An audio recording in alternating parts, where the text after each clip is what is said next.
Okay, in today's video we're going to replace this these nut and bolt setup for the what holds the bumper cover in place.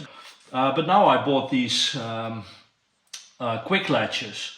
They are from China, so they are fucking cheap, and the quality is a little bit less than the actual proper ones, but they're good enough for like less important stuff, like a battery box cover or like a bumper cover that doesn't take a lot of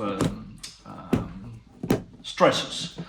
So it works like this. There is a M6 threaded part with a little bit of a ball, and here's a spring and a latch that goes like, and as soon as you press the button, it unlatches. So it's simple as that. This is also already M6, so this should be a quite easy job. Drill a hole 20 in the bumper, replace it, we should be ready to go. So the sides are super simple, but the hardest part is the middle part. I want to do 3 latches, 2 on the sides and 1 in the middle in the back. And that needs a little bit more work.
See the ball, it's just like exact this hole size, but then down like one size of the hole, if that makes sense.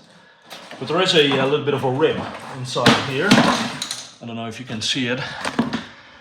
So this here, this rib needs to go, but that's easy because it's just plastic and we just cut it with like heavy scissors or something. Or knife, whatever. Let's do that.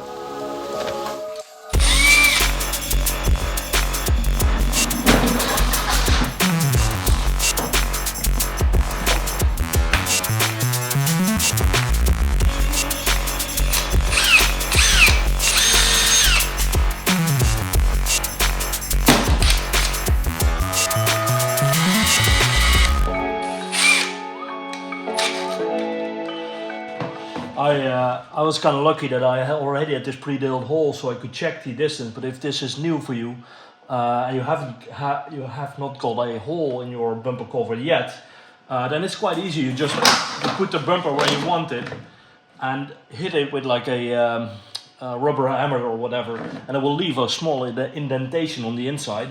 And then you take like a small, like 3-4 mil drill bit and drill it from the inside where the indentation is. Then you have your marking on the outside, then you can drill a bigger hole. The size for this China thing is 20 mil outside, and this is a step drill that goes to 20 mil, so it's easy just through and that's it. So let's do that.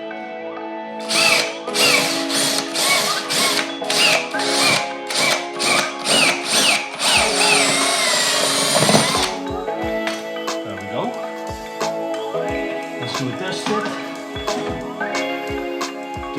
pretty well.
Now this bottom flap is also in the way. It would be nice if I would have cut the hole a little bit higher. Let's see if we can cut through this and remove a little bit of the plastic that's in the way. I'm never going to use this. This is the original mounting point. I'm never going to use that anyway anymore. Okay.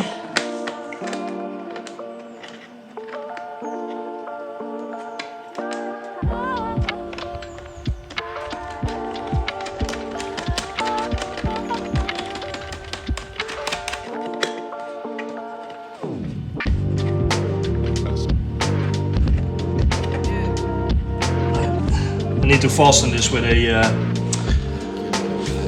actual pliers. Forgetting all the things.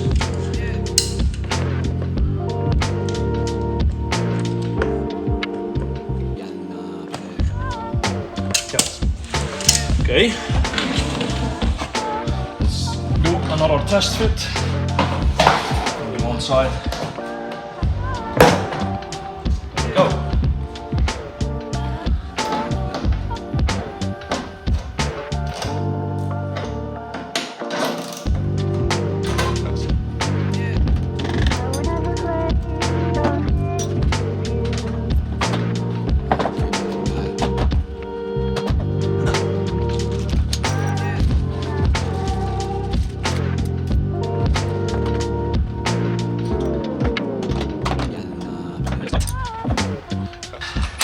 I'm afraid that if I don't pre-drill this hole, the step drill will just wander and go to the original hole.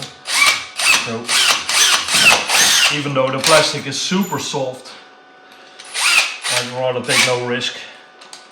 These bumper covers, this one's not the nicest, but I am going to replace it somewhere in the future, but that's not now.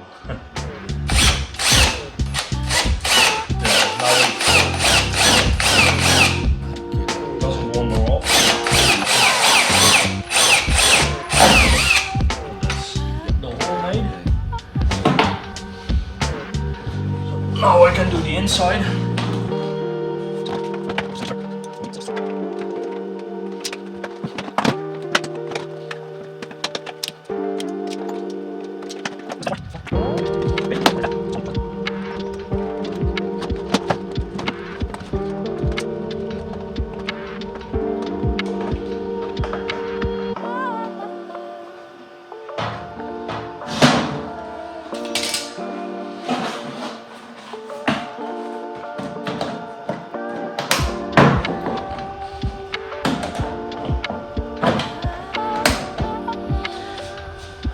That's that.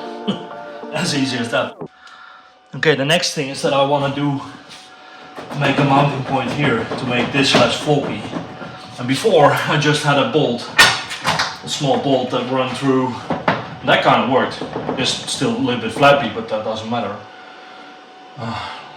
Just let it flap. But I want to make a push button here. But there is nothing underneath, so I have to make a little bit of a bracket for that. Let's first remove this original spring. A little bit better access. Let me move you guys. So the original body, as you can see, ends here with the bumper in place. It's about here, I guess. And I want the button here. So I need to extend this lip on the body. I need to extend a little bit. I actually do not want to use this, so I'll probably remove a little bit of the wrap here and just weld a little bit of a plate. That's the easiest solution, I think. Yep, let's do that.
Drill with 4.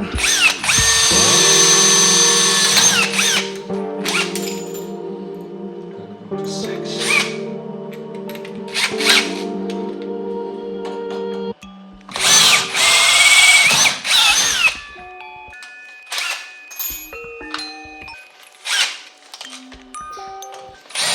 Deeper countersink bit. Nice.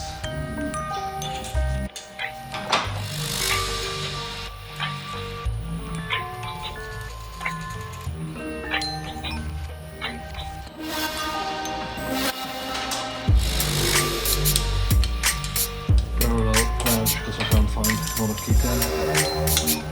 Flange. That's it. Now we need to adjust for this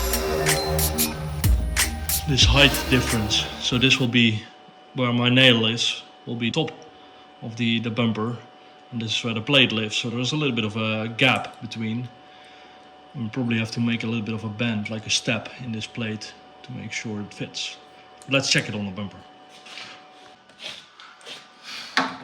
Okay, this level is where the bumper normally lives. It like lays on this lip, and we should get this height. And yeah, so we need to make a little bit of a step in this thing. Let's measure. It does not have to be very precise, but at least a little bit. Okay, let's do a step. 2 centimeters. 20 mil.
just a little bit of paint to prevent the rust, a little bit. Now the paint is dry, so now we can fit the rod. Just hand tight now, because I just need to guesstimate where the center is. Well, not guesstimate, like actually measure. So I have to put the bumper back on. Automatically center. Ish.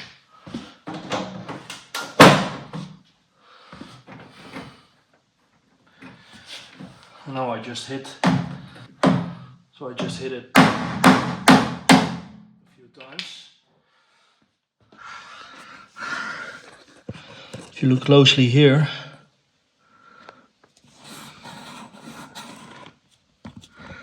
it's hard to see, but you can see a little bit of an indentation there. This is it. There.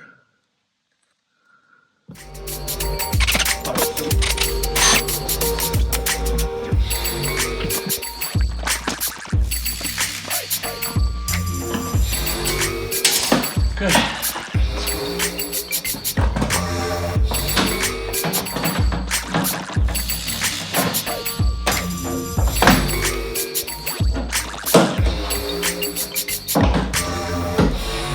And that's it. 3 little clicks and everything's in place. And there we go. 3 nice latches. They don't really stand out from a distance, so it looks the car looks original. Anyway, and it's undone. That's it.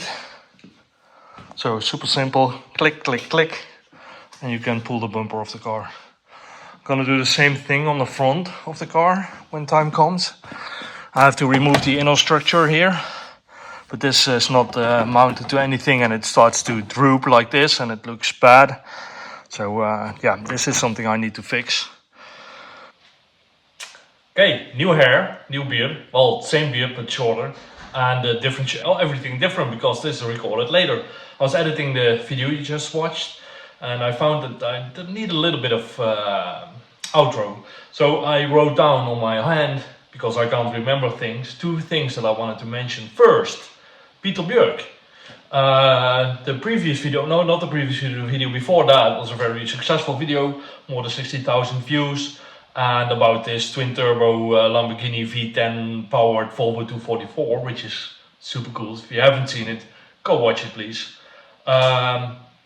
But you might be wondering what's going to happen next. Was this a one-time thing?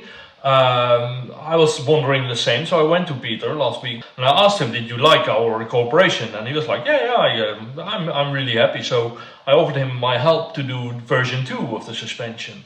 It's not going to happen this year. Well, the work maybe, but the change on his car will not be happening this year.